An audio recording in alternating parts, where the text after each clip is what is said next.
come to the big picture. The antiquity of biogeochemical systems can be determined by looking at morphological fossils and geochemical fossils. These are not always easy to tell apart, but criteria have been developed that can help.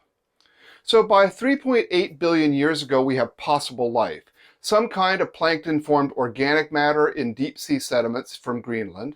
If the graphite and apatite reflects life, there may have been methanogenesis too. Nutman's stromatolites suggest that microbial communities formed communities on the seafloor, perhaps well below the surface ocean, suggesting that life did not depend only on photosynthesis. Note that the Greenland fossil claims are only 1 billion year after the planet formation, and about 900 million years ago after the Earth had cooled enough for life. The Greenland rocks are also about the same age as the last of the heavy bombardment, and perhaps not that long after the last planet-sterilizing impacts by a large object. Here, when we say large, we're talking about an impactor bigger than 200 kilometers, larger enough, for example, to make one of the giant impact structures on the moon. Later, by 3.48 billion years ago, we have microbes in basalt, suggesting the presence of a deep biosphere of thermophiles.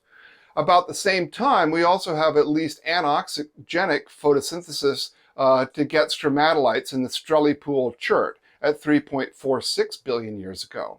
These microbes probably did a lot of biogeochemical things since they lived in shallow waters spanning mudflats to the shallow ocean shelf. As we will see, there is also genetic evidence that life was diverse very early in Earth history. This raises the possibility that life evolved before we have a rock record on Earth. Furthermore, life might be easy to make, since it appears essentially as early as we have a fossil record in the first place. Now, we're looking forward to seeing what the Mars missions turn up, because of course there we're looking at essentially a fossil planet where many of the sediments are in the billions of years old when Mars still had an ocean on it. So, we'll hope for the best.